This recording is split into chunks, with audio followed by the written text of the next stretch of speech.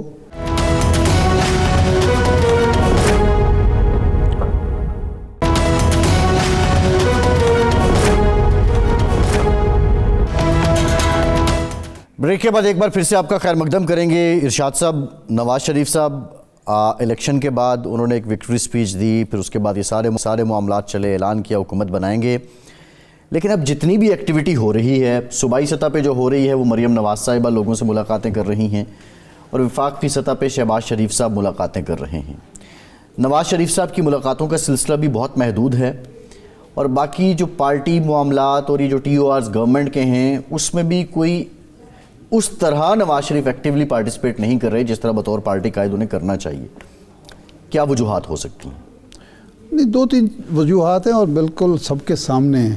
Number 1 تو یہ ہے کہ لندن روانگی سے پہلے ان کے برادر خرد شہباز شریف صاحب نے ان کی پارٹی کے جو لیڈران کرام سوائے شاہد خاقان عباسی صاحب کو داد دیں گے کہ وہ جا کے زمینی صورتحال سے آگاہ کرتے رہے ہیں ان کو، کہ پاکستان کے حالات کیا ہیں سیاسی، پاکستان میں ماحول کیا ہے سیاسی، مسلم لیگ نون کے لیے آپشنز کیا کیا ہیں. لیکن جو باقی لوگ جاتے رہے، نواز شریف صاحب کو جو نقصان ہوا ہے میرے نقطہ نظر سے، آپ اختلاف کر سکتے ہیں، کوئی بھی کر سکتا ہے، اس وقت مسلم لیگ میں کوئی ایک شخص بھی ایسا نہیں رہا جو میاں نواز شریف صاحب کو بے تکلفی کے ساتھ سچی بات کر سکے، بتا سکے، اور ان کی رائے کے برخلاف رائے دے سکے. وہ تھے نثار علی خان صاحب جو کھل کے بات کر لیتے تھے، وہ تھے جاوید ہاشمی صاحب جو کھل کے بات کرتے تھے، اور کسی نہ کسی حد تک تھے وہ شاہد خاقان عباسی صاحب.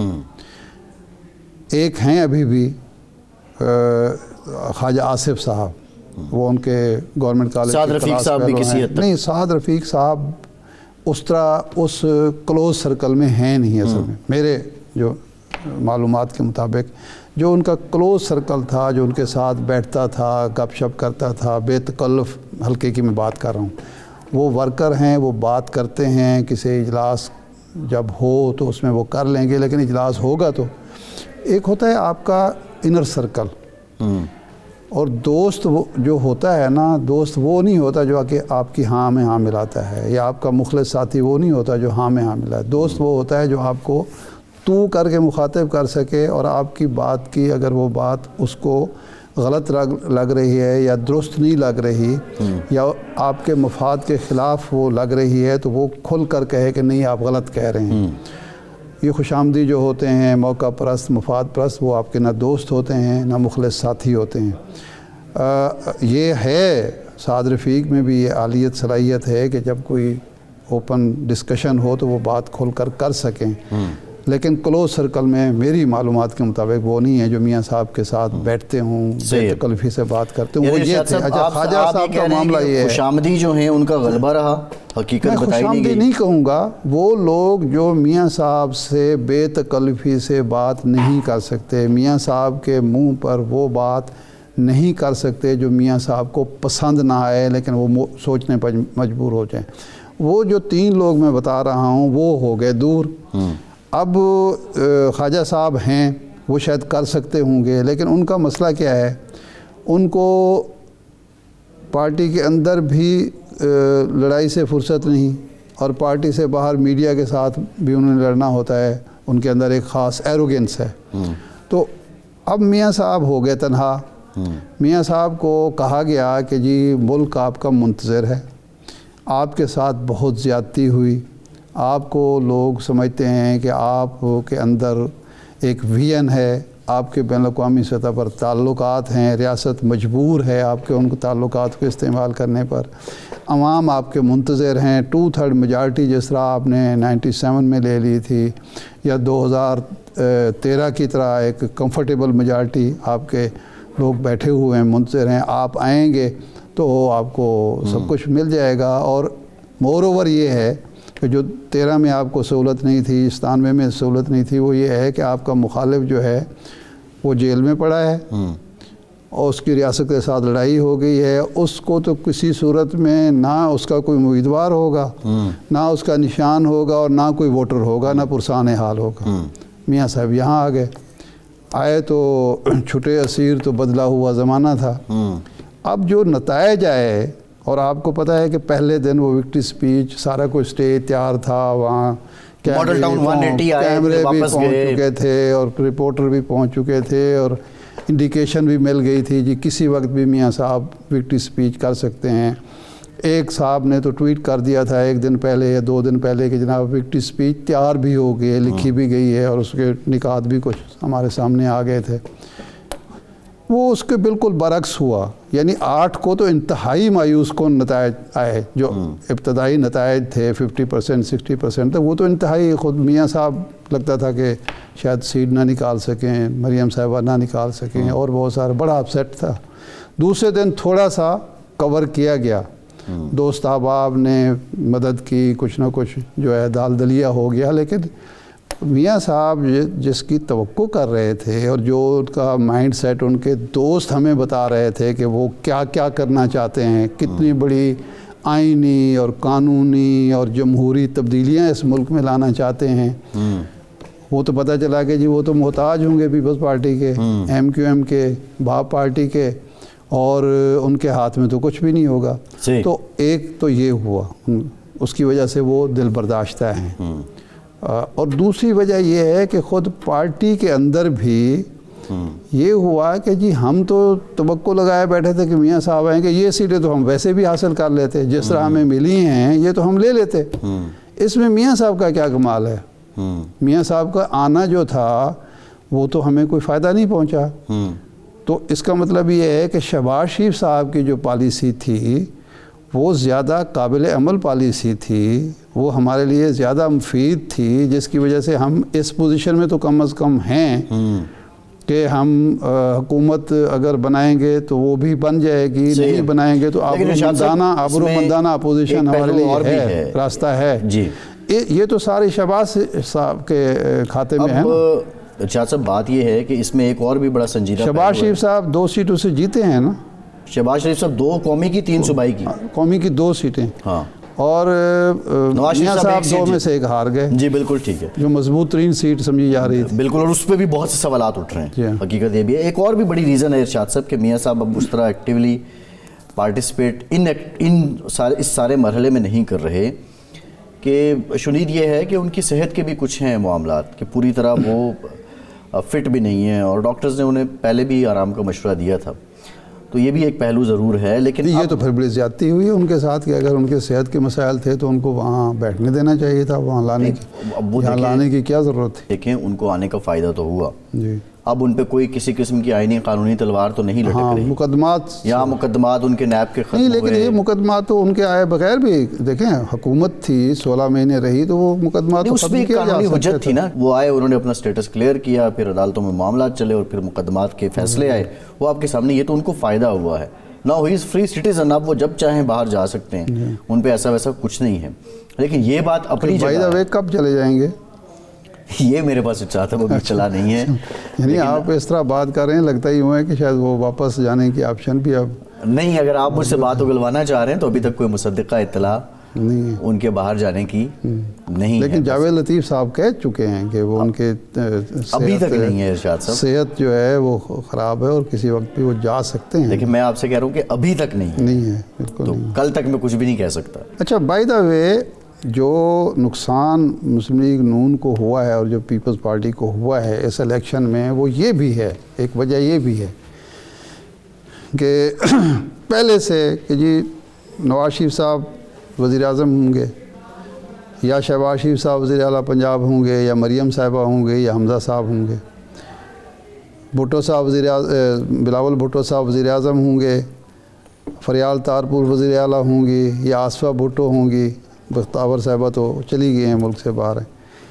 اب اس دور میں جب پوری دنیا میں ایک نئی سوچ، نئے رجحانات جنم لے رہے ہیں، وہاں آپ سیاسی پارٹی کو، جمہوری پارٹی کو ایک فیملی لمیٹڈ کمپنی میں تبدیل کریں گے، اور اس کے بعد توقع کریں گے کہ نوجوان نسل جو ملک میں جمہوریت چاہتی ہے، ملک کے اندر ایک جدید رجحانات کی ریاست پاکستان کو بنانا چاہتی ہے، وہ اس صورتحال کو قبول کرے گی، یہ پہلے سوچنے کی بات ہے۔ ارشاد صاحب ختم ہو گیا، بہت شکریہ آپ کا، آج کے پروگرام سے اتنی اجازت دیجیے۔